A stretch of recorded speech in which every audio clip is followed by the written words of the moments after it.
Hello again to this video clip series, My Journey to God in a Very Secularized World. Last video clip we started on the meditation by Father LaRocque with the title of The Subtle and Powerful Attack on the Eucharist. I wanted to mention last time that last part that we, on the video clip, I truly believe that sister, that religious sister that spoke to Father LaRocque and I think, where was it? I think it was in Puerto Rico. I think he was there. I think she was talking about the neo-catechumens who don't believe. They're actually doing exactly what our Blessed Mother said was happening in the church to destroy the Eucharistic adoration. I believe that religious sister was talking about them, who did not have any attention toward Jesus in the tabernacle when they were in the chapel. Nothing. They don't even believe he's in there. So we'll continue here with this. Father LaRocque, then, he talks about another comment he has here. He says, others reduce the presence of Jesus in a spiritual and symbolic presence only. And he says, as if Jesus had said, this is the symbol of my body. Jesus, who is the Word of God and who was about to die, giving us the supreme witness of his love and of his power, could have told us if he knew that it was only his symbolic presence. This is something too incredible to believe, my friends. And so do not worry. I tell you immediately, this is only a symbolic presence of myself in your midst.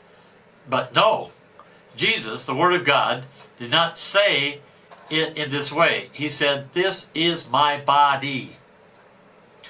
He already had shocked everyone by announcing that he would give his flesh to eat and his blood to drink. The Word of God in person knows what he says. No.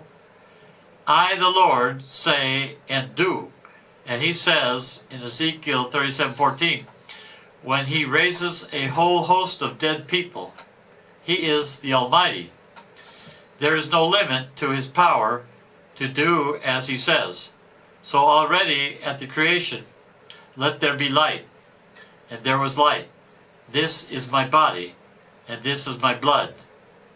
This is my body. This word, my words are spirit and life.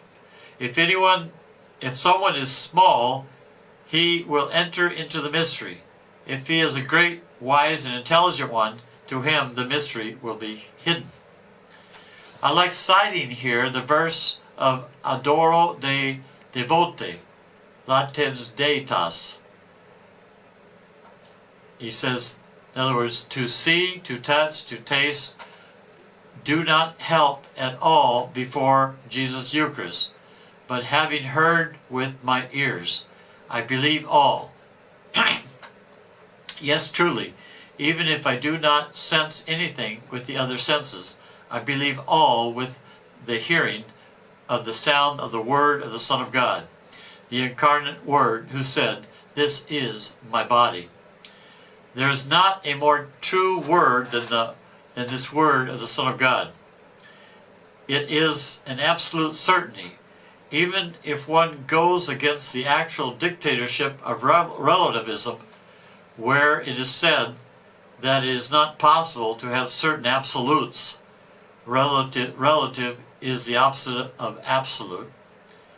In this dictatorship, the one who has certain absolutes can be accused of fanaticism.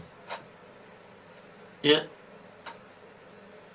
is a joyous absolute certainty, in Latin as they say it, even if I have to die a martyr under this dictatorship.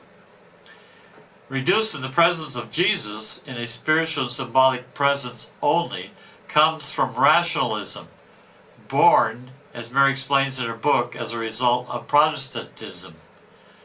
To want to put religion within the limits of reason, to desire to explain the Word of God with the sole force of human reason, a very nice strength, but very limited to understand the infinite mystery of God. Just as Don Stefano used to say, you cannot put the ocean in a bathtub. Rationalism proceeds from pride and is, as Mary says, the attitude less suitable to approach the mystery of God, and especially to the mystery of the hidden God, the hidden manna, the Eucharist.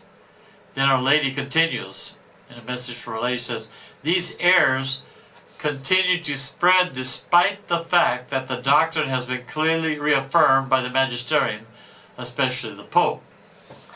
And then Padre Larac, he continues. He says, in 1977, the Pope is Blessed Pope Paul VI. He pronounced a beautiful profession of faith, the credo of the people of God, on the feast of Saints Peter and Paul, June 29, 1968. And Mary told us in this way, recite often the profession of faith composed by the first of my beloved sons, Pope Paul VI, now appear with me, as he foresaw these difficult moments. That was a message of December 3rd, 1986. Not only read it once in your life to the full, but recite it often, as Our Lady says, this profession of faith of Paul VI, because not only is it the pure doctrine of the faith, but more, it tries to expose the errors of our time, especially rationalism, which has led to subjectivism and relativism, which has now become this dictatorship of relativism, as Cardinal Ratzinger said on the eve of his election.